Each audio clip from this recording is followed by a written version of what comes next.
tout premier cri, et voilà la vie qui commence. La maternité, ce lieu du bonheur, Elle bouge.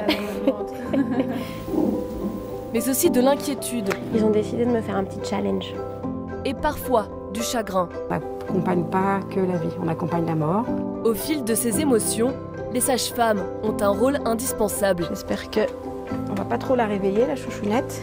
Et vous avez moins de douleur que tout à l'heure. Nous vous emmenons cette nuit dans le lieu où parents et enfants s'unissent pour la vie. En présentation céphalique, J1 estimé à 1,8 kg, J2 estimé à 2,3 kg. 19h05 tapante au secteur des accouchements. T'as les poids des précédents bébés? Les soignants du jour et ceux de la nuit se passent le relais. Le tableau des salles est plein pour ce soir. Je pense qu'on va bien travailler, en tout cas en début de nuit. 6 femmes devraient accoucher, voire plus. Il y a souvent des provocations qu'on ne peut pas prendre la journée parce qu'on a trop et on les prend la nuit. Une des futures mamans s'appelle Anna. Son 3e enfant va bientôt pointer le bout de son nez. C'est une petite fille ou un petit garçon? Une fille. Voilà. Alicia Darras est sage-femme depuis une année au HUG. Elle accompagne la patiente dans ce moment avec une étudiante en médecine. Je la sens même sous maman. Elle vous fait comprendre qu'elle a bientôt hâte. Alors que le bébé est presque là, la patiente doit se faire poser la péridurale. Voilà, elle sait qu'elle ne poussera pas si elle a péridurale, donc là l'idée c'est de la maintenir, d'essayer de l'accompagner là-dedans. Alors revenez un tout petit peu en arrière, et puis c'est juste arrondir le dos, comme une crevette ou un petit chat. Mais du fait d'une scoliose, l'anesthésiste rencontre des difficultés. Il doit faire appel à son responsable. Là l'idée c'est d'avancer le cathéter à l'intérieur des espaces, puis jusqu'à trouver celui qu'on veut. Le dernier essai sera le bon. La péridurale déploiera bientôt ses effets. Un étage au-dessus, bien loin de l'agitation des accouchements, le silence est roi au secteur postpartum. Je suis en train de faire des compresses d'argile pour les seins tendus d'une patiente qui est en montée de lait, et du coup ça soulage bien la poitrine. Les sages-femmes effectuent leur tournée auprès de toutes les mamans. Et c'est assez intense souvent la nuit parce qu'elles sont toutes désemparées avec les bébés qui peuvent pleurer, qui demandent beaucoup pour aller au sein, si elles allaitent, qu'elles demandent pour qu'on prenne soin d'elles et de leur bébé. Je ne sais pas si vous en aviez eu des comme ça tout à l'heure ou pas. La patiente a des douleurs à l'utérus lorsque le bébé tète. Et l'ocytocine, c'est la même hormone qui donnait les contractions avant l'accouchement. Et donc du coup, cette ocytocine, elle vous fait aussi contracter l'utérus pendant l'allaitement. Et tout ça, c'est pour que l'utérus revienne à sa place gentiment, puis que vous ne saignez pas trop. Non. Je vais vite faire le transfert. Ce soir-là, Gaëlle Arambide est aussi de service, comme presque toutes les nuits. Elle effectue elle aussi son tour des mamans. Un bébé doit être transféré en néonatologie à cause d'une jaunisse pour un traitement plus poussé de photothérapie. Ouais, je comprends. Ouais, t'as raison. C'était à la plage, c'était pas mal. Ouais, regarde chouchou. Voilà. Ok. Ouais. La sage-femme est au HUG depuis 1999. Pour elle, la nuit est un moment précieux. La journée, on a besoin de plein d'autres mondes qui ne sont pas obligatoires la nuit. Par exemple, tout ce qui est secrétariat, tout ce qui est psychologue, tout ce qui est diététicienne, physio, ou comme ça. Enfin voilà. Donc l'entraide est différente. Je trouve meilleure, mais ça c'est un point de vue peut-être personnel. Et c'est par choix et j'espère continuer jusqu'à la fin de ma carrière à travailler exclusivement de nuit. Ouais. Un constat partagé par Mélanie Cartal, sage-femme au service prénatal. On est plus un peu cocooning. Les dames, par exemple, quand elles ont des angoisses et tout, souvent la journée, il y a des visites, il y a plein de médecins, il se passe plein de trucs. Puis le soir, elles se retrouvent toutes seules, puis c'est là où elles nous parlent de leurs angoisses, etc. Puis je trouve que c'est un rapport différent et hyper chouette. Bonsoir. Elle va visiter ce soir Natacha, une patiente enceinte de jumeaux. Ça va? Comment ça s'est passé la journée? L'un d'eux est en moins bonne forme. La patiente a déjà effectué un séjour d'1 mois à l'hôpital. Ce jour, elle a perdu un peu de sang. Ouais, vous êtes inquiète là? Relativement. Mélanie réalise les contrôles. Elle en profite pour vérifier les cœurs des bébés. Ah bah oui, c'est encore retourné du coup. C'est retourné. Ça c'est le 1. Ils ont décidé de me faire un petit challenge ce soir. Les baby-choux, voilà. Parfait, on a les deux. Nickel chrome. Natacha est enceinte de 33 semaines. Elle devrait accoucher la semaine suivante par césarienne. On est content, mais voilà, c'est quand même assez tôt. Donc il y a un peu des sentiments mitigés, mais on est vers la fin. Le contact avec sa sage-femme est très précieux pour elle. Elle m'a suivie pendant 1 mois ici, et puis elle arrive à nous rassurer. Elle est disponible. Puis on rigole bien des fois. Allez, à tout à l'heure. Mélanie fait son tour des chambres. Sur certaines portes, de petits papillons. Ils sont là pour signaler les mamans qui ont perdu un enfant. Je suis venue voir une patiente qui a fait une interruption de grossesse. Et du coup, voilà, elle a décidé de faire une interruption médicale de grossesse plus tard que ce qu'on fait d'habitude, quoi. J'ai vérifié qu'elle allait bien physiquement. Et puis j'ai vérifié, on a parlé un petit peu de son moral, de comment ça allait, de comment elle vivait les choses. Au HUG, sur plus de 4000 accouchements par année, 140 bébés ne vivront pas suite à une interruption de grossesse, une malformation ou un décès in utero. Les sages-femmes doivent aussi accompagner ces moments. Notre rôle auprès des femmes, c'est surtout de rendre cet événement qui est forcément difficile un petit peu plus doux avec ce qu'on peut dire ou ce qu'on peut leur proposer pour se souvenir de leur bébé, etc. On fait beaucoup de choses pour le deuil dans ce service. C'est un petit peu une gymnastique pour s'adapter aux émotions de chacun, mais ça se fait. Béatrice Serra est sage-femme depuis 27 ans. Elle a connu toutes les émotions dans ce métier, mais sa passion reste intacte. Pour moi, chaque accouchement est différent, chaque accouchement est magique. Et c'est vraiment, c'est vraiment des moments d'une intensité rare. Je me sens vraiment privilégiée en fait de pouvoir être à ces moments-là, quoi. Elle prépare les tables de réanimation pour les accouchements par césarienne. 23% des naissances se font par cette voie au HUG, en dessous de la moyenne nationale à 33%. On est en attente d'une deuxième césarienne, là. La situation est en cours d'évaluation par les médecins, mais il devrait y en avoir un suivant. Béatrice est ce soir-là référente. Elle est donc présente pour tous les accouchements. Voilà. Alicia vient de l'appeler car l'arrivée du bébé de notre première patiente, Anna, est imminente. Elle accueille le bébé, donc c'est elle qui va sécher bébé, enlever tout le chenil sur le ventre, les capteurs et tout ça. Et puis s'assurer qu'il n'y ait pas besoin de faire une réanimation ou quoi que ce soit pour qu'on soit quand même deux. Moi je reste avec la femme et puis ma collègue s'occupe du bébé s'il y a besoin. On s'arrête pas, on s'arrête pas, on s'arrête pas, on s'arrête pas, on s'arrête pas. Oui, encore. Allez, encore. Gardez l'air dans la bouche. Les premières poussées commencent. Allez, on y va, encore. Super. Ça c'est très bien.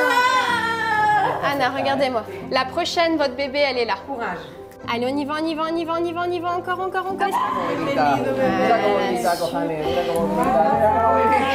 Bravo,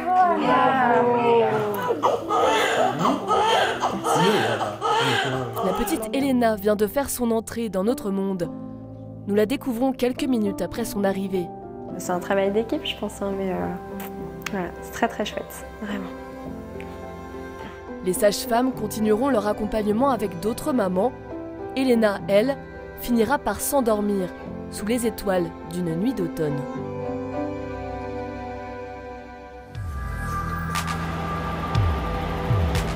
Voici ce que les usagers de la route ne voient jamais. Vas-y, tu peux avancer un peu. Les tunnels autoroutiers entièrement fermés pour entretien. Nettoyage, curage, vérification de la technique. Rendez-vous cette nuit avec les petites mains de la voirie.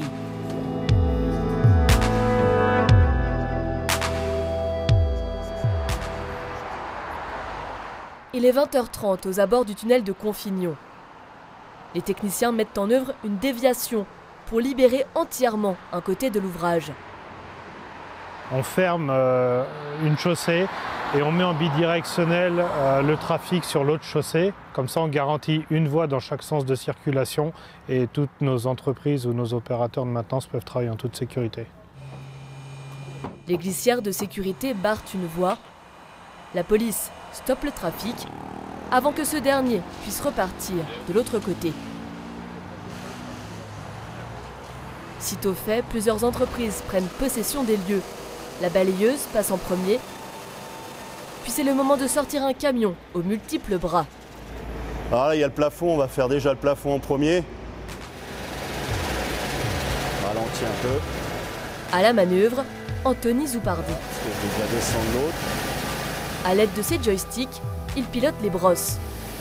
Oui, avec ça, toutes les brosses une par une.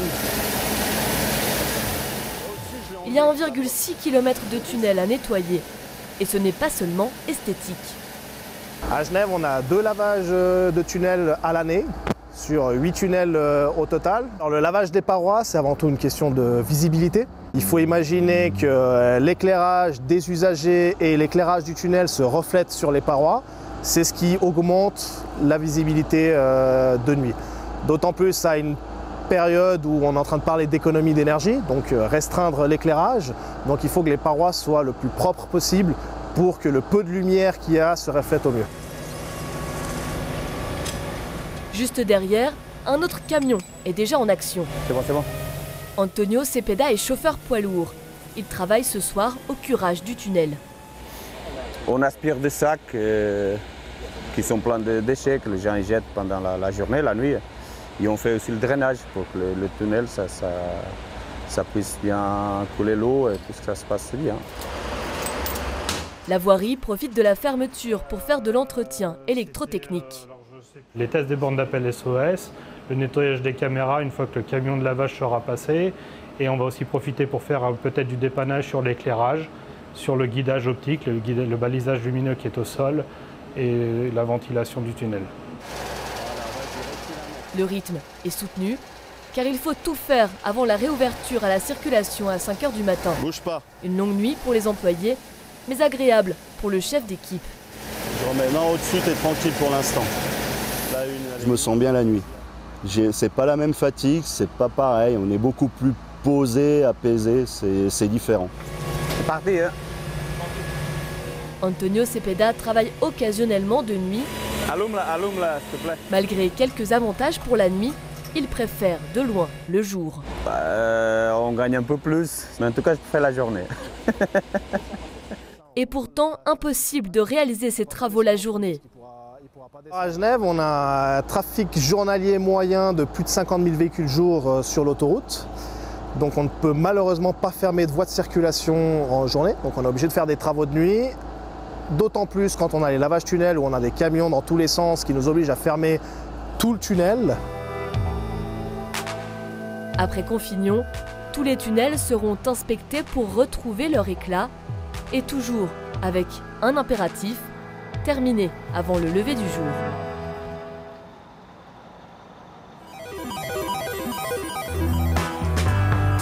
C'est un monde à part. Il y a les machines et à l'étage, les tables. Sans cash, merci. Poker, blackjack, baccarat. Faites vos jeux. Et l'immanquable roulette.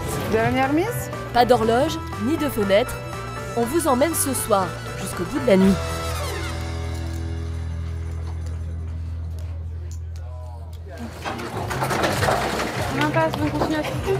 Bonsoir. Faites vos jeux. Le rituel est obligatoire. Alicia Vesser vient de faire main blanche, prouver qu'elle n'a pas de jetons dans les mains. Les poches, elles, sont de toute manière cousues. Alicia exerce depuis 6 ans ce métier de croupière, dans lequel elle est tombée par hasard alors qu'elle se cherchait professionnellement. Ce qu'elle préfère, c'est la roulette, justement. Quand il y a beaucoup de jetons sur un tapis, c'est ce qui est le plus agréable pour un croupier. C'est l'adrénaline du joueur, du croupier, le calcul, le faire très rapidement. Ça, c'est agréable pour un croupier. Faites vos jeux. La dextérité est un atout majeur. Le but, c'est d'envoyer la vie le plus rapidement possible, qu'elle fasse beaucoup de tours, comme ça on peut prendre les annonces. On peut prendre plus de jeux, plus de jetons. Je sais pas, il y a une technique? Ouais, oui. Ça s'apprend, c'est mécanique. Ouais. L'œil affûté, juste derrière, c'est celui de Gilles Kremer. 11 et les 2 par 10, solde au 11. Il est chef de table. En fait, je suis le bon garant du fonctionnement de la table. Je surveille que les croupiers respectent toutes les procédures qui sont imposées par la police des jeux. Je surveille les clients, qu'il n'y ait pas de triche, qu'on ne pousse pas des jetons après le rien ne va plus, ce genre de choses. Je surveille également les calculs. Pour devenir croupier, il faut une formation, mais aussi et surtout beaucoup de pratique. C'est la magie de notre boulot en fait. Tout le monde sur l'instant ne peut pas se dire je suis capable de le faire.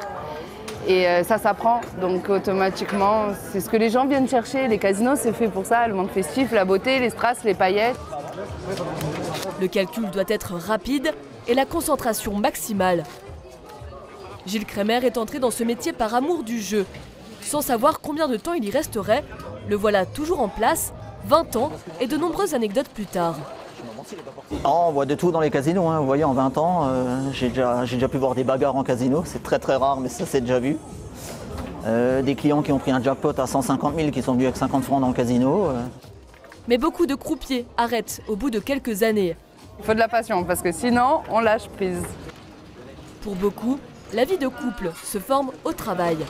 Gilles est jeune papa. J'ai une femme qui fait le même métier que moi, donc on est dans le même rythme, donc ça nous convient bien. On va au lit aux mêmes heures, on se réveille aux mêmes heures. Si la famille, le rythme, justement, ma vie de jeune papa me fait rendre compte que ça devient trop difficile, peut-être que j'arrêterai, peut-être que je ferai ça encore 20 ans. Lorenzo à la 18, Corentin à la 3. Une trentaine de croupiers et croupières se relaient au casino du lac. Certains clients ont leur préféré. J'ai un croupier favori, mais il n'est pas là ce soir. Et certains croupiers semblent être meilleurs selon les jeux.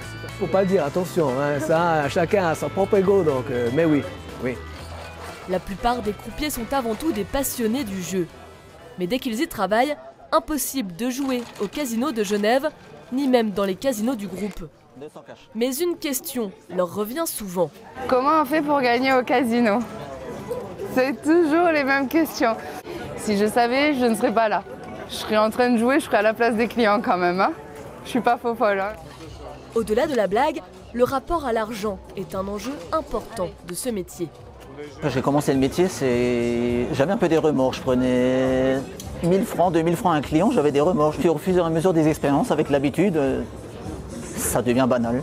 On voit des clients qui sont tristes d'avoir perdu 200 francs, on voit des clients qui gagnent 10 000 francs, qui sont totalement détachés de ça. Fait étonnant, de nombreux jeunes sont aux tables ce vendredi soir, comme souvent. Le casino, c'est l'occasion de potentiellement se faire de l'argent. Et du coup, quand on est jeune, on en a besoin. Des jeunes tentés aussi par le jeu en ligne, qui s'est fortement développé ces dernières années. Le métier de croupier serait en danger. Alors, je ne pense pas que ça va disparaître parce que les gens aiment quand même venir et voir les tables, on va dire les tables de jeu. Mais il faut dire la vérité, c'est qu'avec la nouvelle génération de jeux en ligne, quand même la clientèle est bien diminuée. Reste encore la magie du casino, ces gestes effectués avec talent et précision, et le son de la chance qui est peut-être en train de tourner. Une moyenne de 38 000 passagers par jour, des dizaines d'avions qui décollent et se posent, une fourmilière 365 jours par an. Quand vient la nuit, l'aéroport s'apaise mais ne s'arrête jamais. Sécurité, en tout cas au niveau passagers et Pax, il doit y avoir personne. Travaux ou contrôle des pistes. Right via outer, link 2, stand 3. Embarquement ce soir pour Cointrin.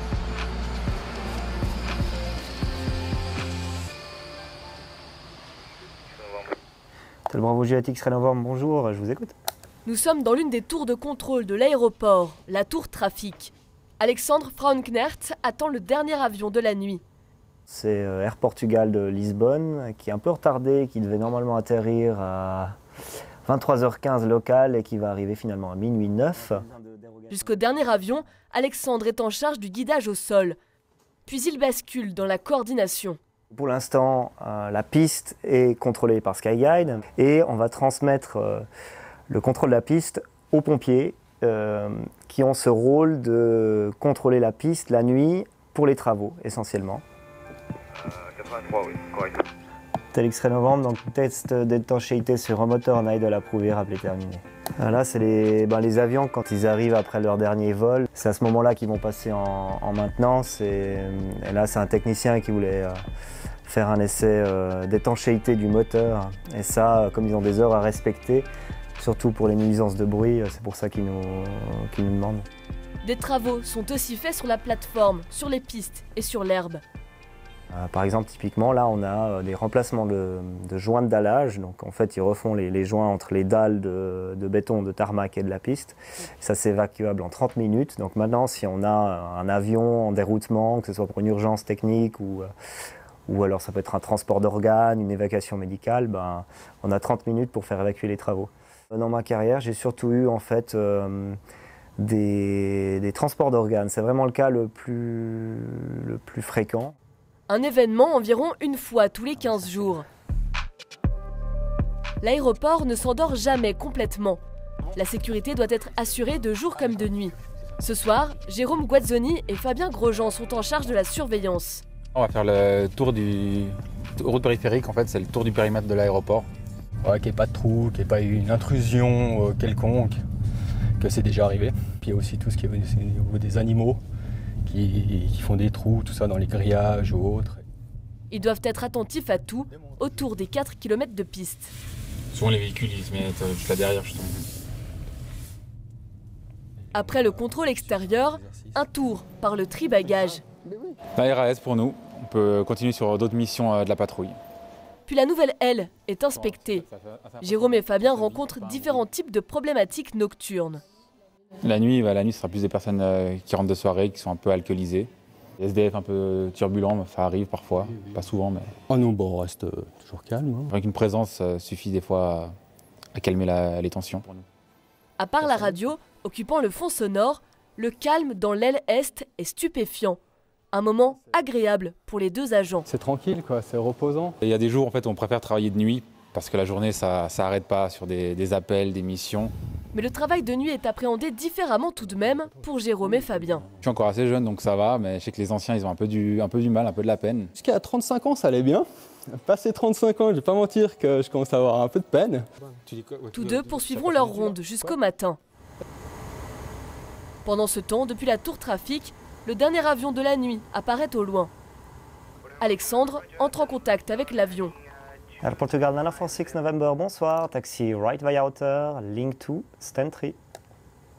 Je vais juste indiquer le chemin pour arriver jusqu'à son parking final. Le contrôleur des aires de trafic clôture les vols.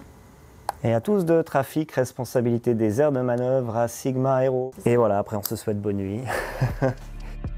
Il est minuit passé, Alexandre éteint la lumière des pistes. Les petites mains s'activeront pour les travaux avant le retour à l'agitation au petit matin.